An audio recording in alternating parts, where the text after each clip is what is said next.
Welcome back to the Livingston Parish News Podcast. We did take a little break over the holidays. We're getting back into it. We've got a lot of content that's going to be coming to you guys over the next couple of days. Starting it off with Miss Melanie Coker Murr, a local real estate broker here in Livingston Parish. Good morning, ma'am. How are you today? Good morning. I'm doing great. Already jumped into the seriousness, so we're going to get right into the questions here. Tell us a little bit, about yourself. How long have you been a real estate agent, and how long have you been a broker? I've been a real estate agent for 9 years and a broker for 5. And, during that time, you've spent most of your time in Livingston Parish, or really the Baton Rouge area, correct? Correct. So, you work through GBRAR, which is the Greater Baton Rouge Association of Realtors. And, they are out of Baton Rouge. They service a 9-parish area, right? Correct. So you've sold homes all around Baton Rouge, really within a 50 or 20-mile radius going in any direction. That's right. GBRAR is an association that does cover a wide range of properties, a wide geographic area, everything from urban to rural to agricultural. So let's talk a little bit about the clients and the transactions you've dealt with in that area. If you were to have 2 minutes to explain the buying process, the process of buying a home to somebody, what would it be? Okay, the short, quick and dirty version is, first of all, you get pre-approved. That means you go to your mortgage lender, make sure your credit's good, you got the income, you don't have too much debt, and they sort of give you your price range depending on how much you want to spend, what you want your monthly note to be. After that, get a good realtor, of course, that is key, and select the house that you want. It might take a little bit of looking around. I always recommend people start with 5 houses, pick their top 5, go preview them, and that gives you an idea of what you like, what you don't like, the different areas that you might want to look at to be in. Then after that, the next thing you do, you submit a purchase agreement where you negotiate back and forth with the owner of the house to determine a price.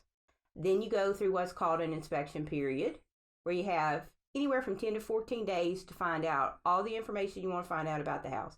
Flood insurance quote.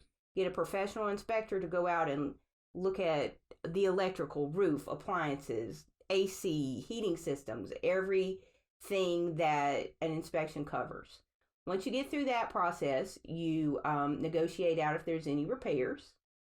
And if you clear that hurdle, then you go into the appraisal.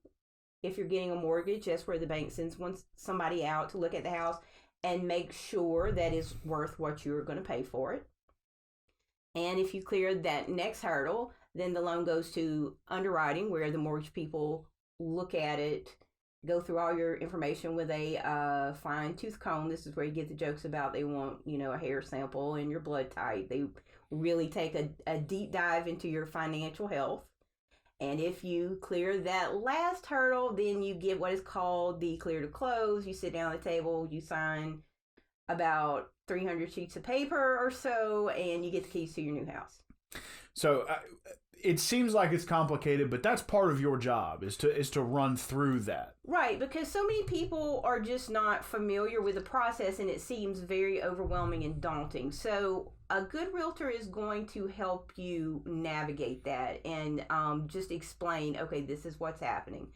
It's a very sort of standard process, but every transaction is different.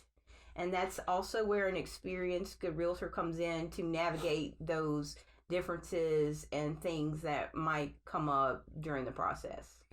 So let's flip the script. Let's talk about the seller end. Okay, that was great. That was exactly, it was about 2 minutes and 3 seconds. Oh, I'm good. So thinking about it from the seller standpoint, listing your home, selling that, give us the 2-minute elevator speech on that side of the transaction. Okay, one of the things, the first thing you need to look at when you're selling your home is the amount of equity that you have. Of course, you need to see how much I owe on this house versus how much I can sell it for to make sure that is in line with your financial goals. Because as a seller, you are looking at it as more of an investment, a financial transaction, because you're going to net, hopefully, some kind of profit. So the amount of that profit is important. The next thing you need to do is go ahead and contact again that good local experienced realtor that's going to help you get your house ready to sell. Depending on your financial goals, you may need to do a lot of repairs and sort of decor and updating type things, or it might be an as-is sale. It just depends on the two factors that you play against each other when you're looking at selling a house is how fast you want to sell it versus how much money you want to net. So your realtor can really help you go over those goals and those scenarios. The next really important thing, of course, is pricing, depending on how those goals play out. And then also what's really important in 2020 is your presentation and your marketing. In other words, those photos of your house have to look good. We are in an Instagrammable society, and that applies to your house. Over 80% of all searches, of course, I would say probably 90%, in 2020 of real estate searches, when they get started, they start online. So that initial impression that those photos or videos of your house make on potential home buyers is just huge. So really, when you're buying a home, mostly about data and navigating the process. When you're selling the home, a lot of it is about presentation. Right, because it's a sales process. It's a marketing thing. So it's just really important to have your home marketed just like any other product that is, opens the market that is looking to, be sold, make a sale. It's important that you have that good presentation. Can we redo this part? I'll cut it out. Okay, but it's just the marketing is paramount because you're trying to sell a product, and the product just happens to be your home. So there you go. So here's a question: because we're going to be getting into the real estate statistics here for Livingston Parish for 2019, but it's important to set this precedent. Okay, the number we're going to be using is the number of detached single-family homes that were sold in 2019. What is a detached single-family home? Okay, a detached single-family home is a home that's built on a lot. It is what you would typically think of as a home like in a subdivision. And sometimes it's useful to kind of compare it to what it's not. It's not a condo. It's not a townhouse. It's not a manufactured or modular home. It is a traditional constructed home meant to house a single family. So a home on a lot. Basically, yes. So if you're looking at the sales of detached single family homes in Livingston Parish, slowly rising, right? Right. So if you're looking at it year over year, here's some statistics leading up to the 2019 number. In 2015, 1,754 detached single-family homes were sold. In 2016, 1,845. In 2017, 1,933.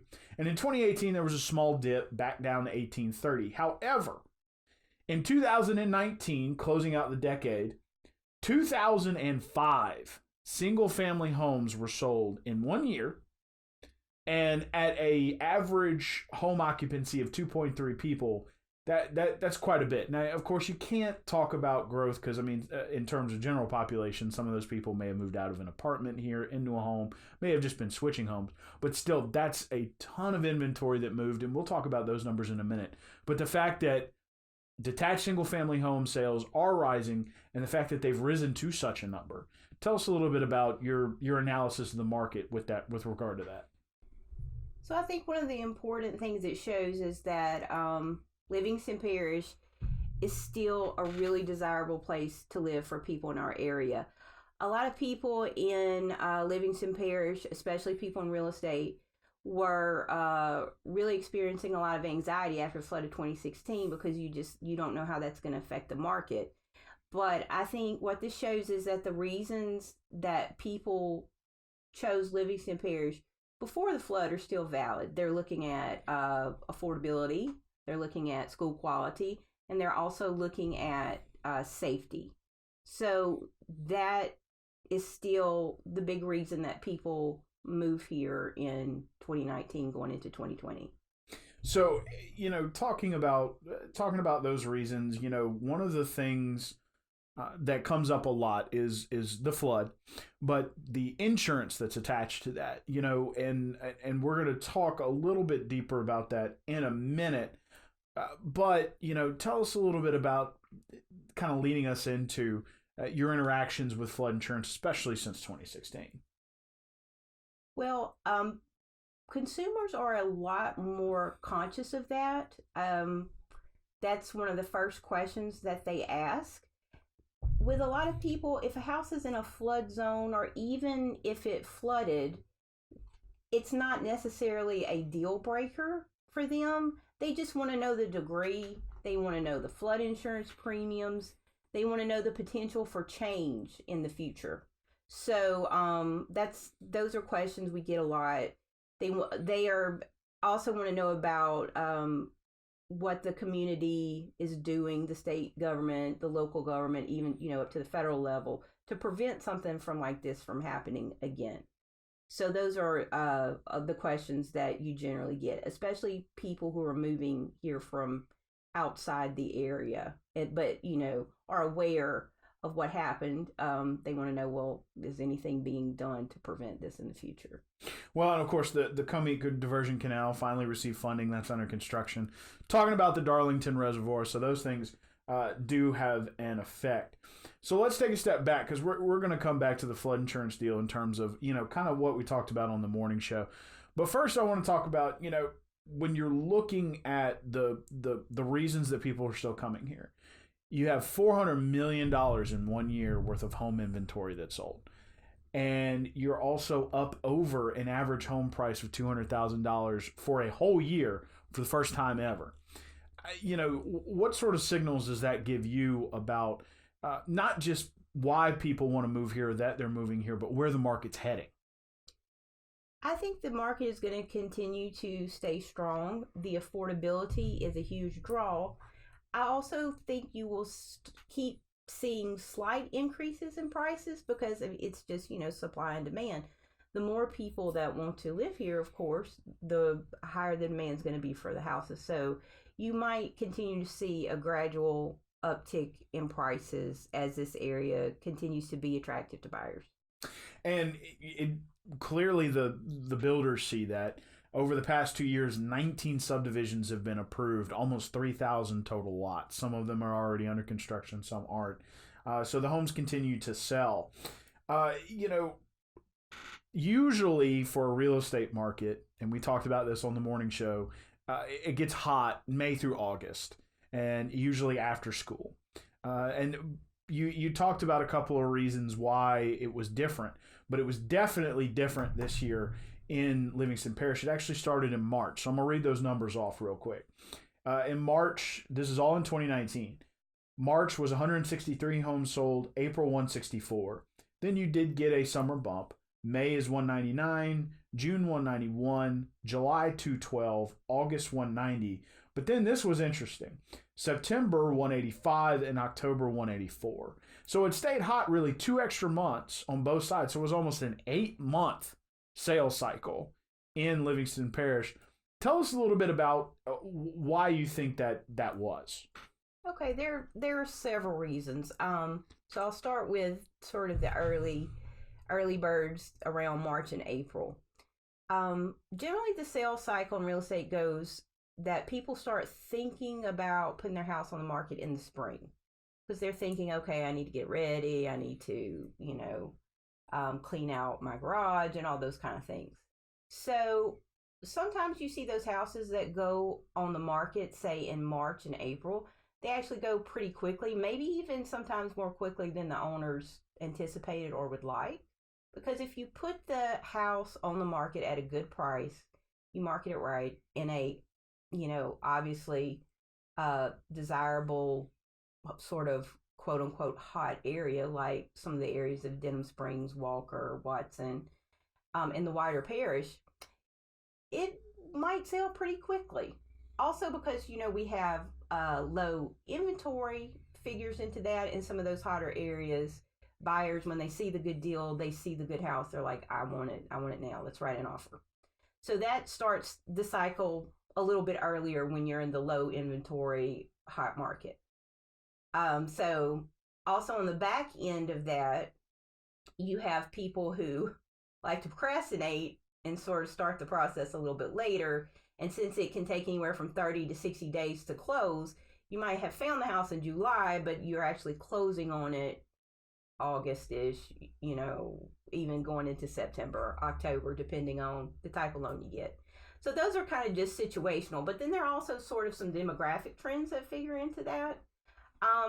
What I've seen, and I work a lot with online buyers, so I'm skewed a little bit on this, but it's still, I think, valid, is you have a lot of really young first-time buyers moving here, and they might just be starting their families, so they don't have school-age children. Or even I've seen a lot of people that recently were married, or a surprising trend is you see a lot of single people. So that just want to go ahead and like, okay, I'm going to buy the house and kind of get established. And for a lot of these people, it just makes sense. Buying a house is a smart financial decision, right? Because in this market, you can definitely buy a house and have a lower monthly note than some comparable apartments, especially in the Baton Rouge area, but even apartments here in Livingston. A lot of people are shocked when they move out of their apartment into their own home and discover their note is a whole lot less than they were paying in rent. So, it just makes financial sense. But those people, of course, your singles, your younger people, people who don't have children are not bound by that timetable. On the other end, you have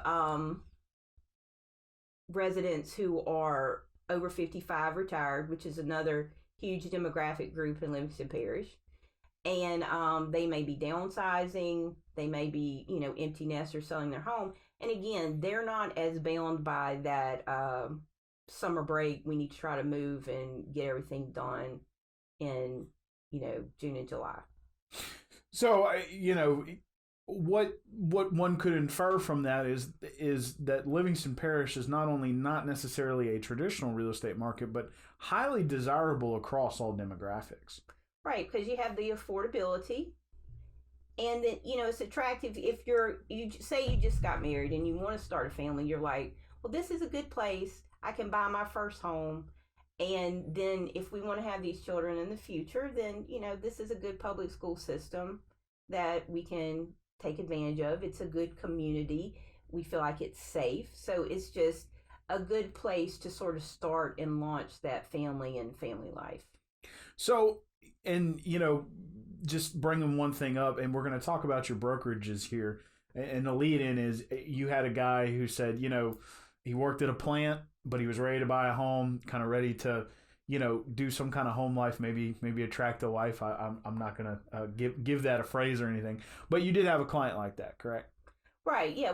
I've sold a surprising amount of homes, as I've said, to people who are single and just are making it as a financial decision for their future, both men and women. And of course, that is an incredibly smart thing to do, because instead of, making your landlord rich, you're building your own equity in that house that you can use to either, upgrade the house by unlocking some of the equity, or selling it in the future and taking that equity and rolling it into a purchase of a bigger home, nicer home, the dream home. The options are just endless. And when you start that process early, you're just building that equity faster. We've had people who bought, first-time home buyers and chose to keep that home when they moved to the bigger house and use it as a rental because of the school system out here. You also have a very strong single-family rental market. So it's just people recognizing this is a smart investment to make early on. So let's, talk about your brokerages. You have two. You have, first, and I'm sorry to the audience, I do want to say, you already mentioned it, but want to ask you to go a little bit deeper. You expect the market to stay strong with some upticks in prices. Obviously, they're continuing to build. So do you see the trend continuing because it's not just like, okay, well, we have growth and it's continued where we're selling 1,850 homes a month. I mean, the number of homes per year grows and grows and grows. Do you expect that to continue? Absolutely. There's a couple reasons for that beyond just the real estate market here and the desirability. There are a couple things that play into that. From a mortgage standpoint, Livingston Parish, most of it is eligible for what's called the USDA Rural Development Program. And this helps people get into a home basically with no money down. There are, of course, income qualifications, credit qualifications, but it's a great option for those first-time buyers and even, second-time buyers who can afford the home. They can make the payment, but they don't necessarily have a huge amount saved to cover the down payment and closing cost. That is very attractive to those younger buyers that we've been talking about. I've had people bring like a check for $300 to closing because rural development loan, they didn't have to have a down payment, and then they negotiated for closing costs. So that's a really powerful thing that drives home ownership in our area. Another thing is, you mentioned the builders that build the, kind of high volume build and come in and do the subdivisions. Those builders give amazing incentives to buyers. When they purchase in those subdivisions, you see assistance with closing costs, houses that are outfitted with smart home systems, blinds, even appliances. Like some of these packages, our incentives will be, washer and dryer, refrigerator, which of course especially when you're moving in your first home, that's a big deal because all that stuff is expensive. Even just the blinds are expensive to go in a house. So they make such an attractive deal that that will also continue to drive the growth here, because people will drive around and look at different areas and, maybe look at Baton Rouge and, surrounding areas, and they get out here and they see these subdivisions, and these builders are making them a great deal on top of the affordability, on top of, the possibility of getting a rural development loan and not having to come up with any money down. So that was a lot of information, but that answers your question. Yes, I think you will continue to see that because obviously the demand is definitely there. Right, and we discussed it earlier. I mean, 19 subdivisions have been approved, so these builders are continuing to want to build. There's still filings left to add to the current subdivisions, so a lot of build coming. Let's get into sort of the nitty-gritty of actual real estate. You have two different brokerages. You have 225 Home Market, and then you have Property Sprocket. Let's start with 225 Home Market. 2-minute elevator speech, or less if you'd like, describing what 225 Home Market is in the real estate world. Okay, 225 Market is what we call traditional brokerage, and that means it's just exactly what you expect. You have an agent who gives you what's called a concierge level of service, meaning they just handle everything for you. They handle the entire transaction, whether you're buying or selling. You get someone who is on call, throughout the process. That's going to go through the inspection, the negotiation, and also really has that local niche knowledge. Sorry, keep going. That local niche knowledge to help you best market and sell your home locally.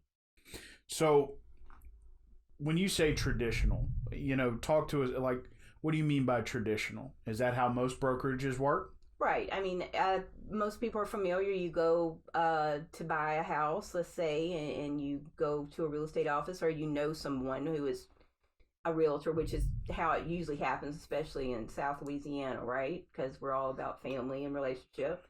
So, and then they help you find a house, or if you're on the selling side, you find that person and you hire them for a standard commission rate. Can I redo that? Yeah, come on. If you hire them for an agreed upon a commission rate to sell your house, and they do all the marketing and arranging of everything, basically. Okay. Yeah, most of the time I make plenty of mistakes too. We just work through it, and I'll go cut some of it out. Right, no, don't. You can't have that. It's a standard. That's bad. Okay. Oh, well, right, because of all the commission stuff going on. So, all right, let's shift to Property Sprocket, right, which is non-traditional. And we're talking about, but can't say standard, but non-traditional kind of brokerage, more focused on the listing side, correct? Right. So, Property Sprocket is a tech-enabled brokerage that is more for people who kind of want to have that DIY feel, sort of like an upgrade from for sale by owner. You have a licensed realtor helping you through the process, but it's a little bit more self-directed and technology driven, which of course works for some people, but doesn't work for other people, which is, in our local market, we have that 225 home market to do the traditional. If you're not into the tech, if you kind of just want some, as we call it, hand holding, and not in a sort of patronizing way, but you just want that high touch customer service experience. Property Sprocket, we do operate here. We also operate in New Orleans and in Reno, Nevada, because those sorts of communities are more mobile. They're more transient. People buy and sell houses more often and for different reasons.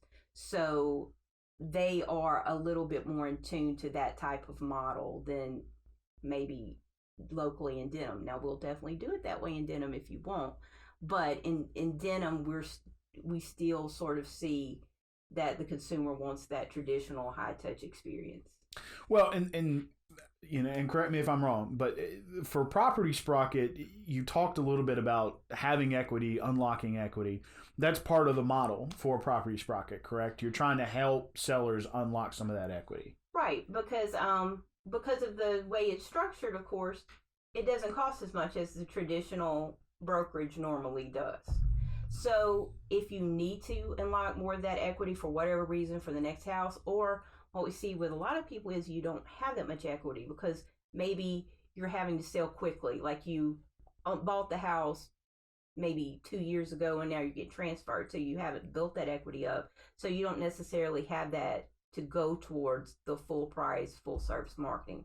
This is a way to help you sell your house with some support for a little bit better value, a lower cost. Right, because each house, when selling with agents, there's a commission built in, correct? Right, and this you still, you pay for the agent to help you. There's still a commission involved, but it's just not as much. Property Sprocket is very attractive to people who are kind of on the fence about doing the for sale by owner thing. So there are some scenarios where that really works. Now, there are some scenarios where it doesn't work at all, which is why we have an alternative for consumers with 225 home market. Gotcha. So let's wrap it up here.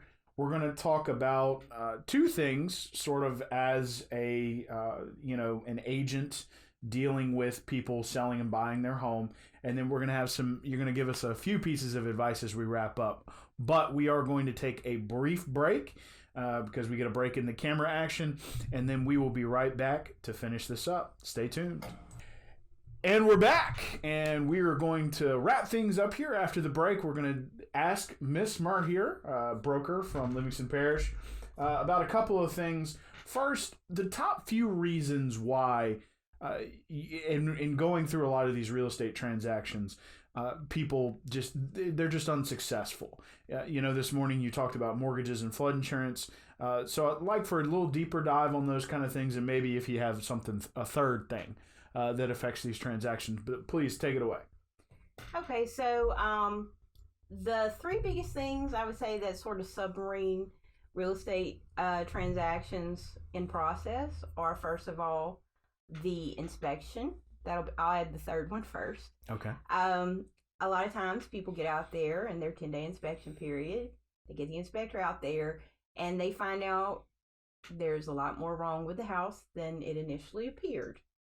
And of course, you can negotiate with the seller to try to, mitigate some of that or remedy or fix it. But sometimes people just can't come to an agreement. So when that happens, that kills the deal. So one of somebody you use who is very thorough is Mr. Jason Hodges. Atlas inspection, correct? Yes. Protect your assets. Exactly. But he does a good job. But it's about. Tell us a little bit about what happens during an inspection. So, an inspector is going to go over the house with the proverbial fine-tooth comb, and when you get a good one, someone like Jason, they really do. They're going to look at every aspect of the house. They are going to crawl on the roof. If it's off the ground, they're going to go under the house. They're going to test every outlet, every appliance. They're going to turn the heat on full blast. They're going to turn the AC on. They're going to look at the wiring. They're going all through the attic. And they just help you have that peace of mind about what you're purchasing. Because when you walk in, they have it all pretty. They have it smelling good. They got everything staged. You sometimes can get caught up in that. So you need that objective person like Jason to come in and say, well, let's look behind all the pretty and the fluff and see what's really there at the bones of the house. And then they submit a report, correct? Right. You'll get a report. One of the things I love about Jason is he does it while he's walking around. He has his iPad and he goes over it with the potential buyer on site. He also does a really good job of educating the home buyer. Like he will take you around and say, here's the main for water shut off. Here's the box. All those things that you don't necessarily think about, but it's good to have somebody kind of show you before you get moved in and before it becomes a problem and you need to find it quickly. You already have walked through it and know where it is. So next, after the inspection, talked about mortgage process, and we also talked about flood insurance this morning. Take your pick. Okay, well, of course, with mortgage, it's that can, of course, derail. If the bank's not going to give you the money unless you have the cash, you can't buy the house. And so sometimes throughout the process, things will come up that will cause the mortgage process to derail, especially toward the end when they go into what's called underwriting. And, this is where you hear they want the hair sample and the blood type and everything you can ever imagine, every financial transaction you've ever made, because they're giving you a lot of money, so they have to be thorough. Sometimes things can come up that are unexpected that derail it and at that part of the process. Another thing that can happen with financing is the house may not appraise for the value you've agreed to pay. So, of course, the bank's not going to give you more money than the house is worth. So you sometimes have to go renegotiate that with the owner. And again, if you can't come to agreement on that number, then the deal also falls apart. So, okay. And let's talk about the last piece of the puzzle, or the last thing that might derail the home buying process or home selling process. Flood insurance, definitely. Flood insurance can make or break a deal, especially if it is not disclosed in the beginning. Some people, especially if you're not an experienced home buyer in this market, just don't think about that. And if you don't have sort of an ethical agent, or the agent on the other side isn't, or the agents are just inexperienced, you can get pretty far in the process before this pops up that this person is going to have anywhere from $100, $200, $300 added onto their monthly payment because there's a flood insurance premium that they did not initially know about. So, of course, some people that kills the deal because they can't afford to make that payment. So, it's just always better if you can disclose that up front as the listing agent and then as the agent helping the buyer to make sure they know that information going into it so they can kind of allow for it and figure for it. Because that can knock you out of your affordability range, or just then some people feel like, okay, why is the flood insurance so high? What happened? Like, how bad was the flooding here? So it can also give buyers that sort of cold feet feeling that where they don't want to continue with the transaction. And, it's very interesting because in a lot of instances, there are homes or sites in flood zones that you would have never expected. And they being local engineers and some local officials say that the farm maps or flood insurance rate maps will probably be expanded here in the near future. Right, because another thing, especially in our area, you have to caution buyers is just because it has that X by it, it's in flood zone X. That is not a guarantee that your house is not going to flood, as many people who lived through the flood of 2016 will tell you. I always recommend, out of an abundance of caution, to look at what your flood insurance quote would be, even if you are in flood zone X. And a lot of people take advantage of that because it's a relatively low premium and you have that extra coverage and peace of mind just in case, another freak occurrence happens. Hopefully we don't have any more 500,000 or whatever flood they said with 2016. But I mean, you can sometimes get coverage for $40 or $50 a month. I mean, for peace of mind, right? A lot of people opt to do that anyway because you don't have a guarantee. Those flood maps were obviously, done before 2016, and it'll be interesting to see how they shift post 2016 the next time they redraw them. Right, they did say that they 2016 wasn't going to affect the redraw, but we all kind of know, yeah, sure, it's going to come eventually. So the last piece we're going to do here, 3 pieces of advice: one for home buyers, one for home sellers, and one for agents.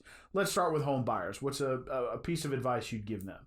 Start early and make sure your credit is where it needs to be, because there are fixes for credit. If you sit down with a lender, they can go over your credit, and if there are any problems or surprises, they can give you a strategy to deal with it. So it's important to start that process early, just in case something comes up, you'll have time to fix it. Get that process rolling before you really go out there and start shopping for houses. Right, because especially in a market where so many homes are selling, it's very competitive out there. Exactly. If you find that perfect house at the perfect price that you really want, but you haven't even started the mortgage process pre-approval, that house is likely going to be gone before you get that pre-approval letter, taken by a buyer or shopper who already has theirs. So that's just the most important part of the process, to have all the financial mortgage stuff in place, in order, before you really start seriously shopping. What about home sellers? What would you say to them? Price your house realistically and do the staging and get the good pictures. That is so important. I emphasize it over and over, but we are an Instagrammable society, and it needs to look good in photos to get those buyers in the door to look at it. As you said, listing your house is mostly about marketing it. Right. And making sure that it's out there. So, making sure that it looks good when it is marketed is important. And finally, agents, what would you say to them? Don't be over reliant on social media.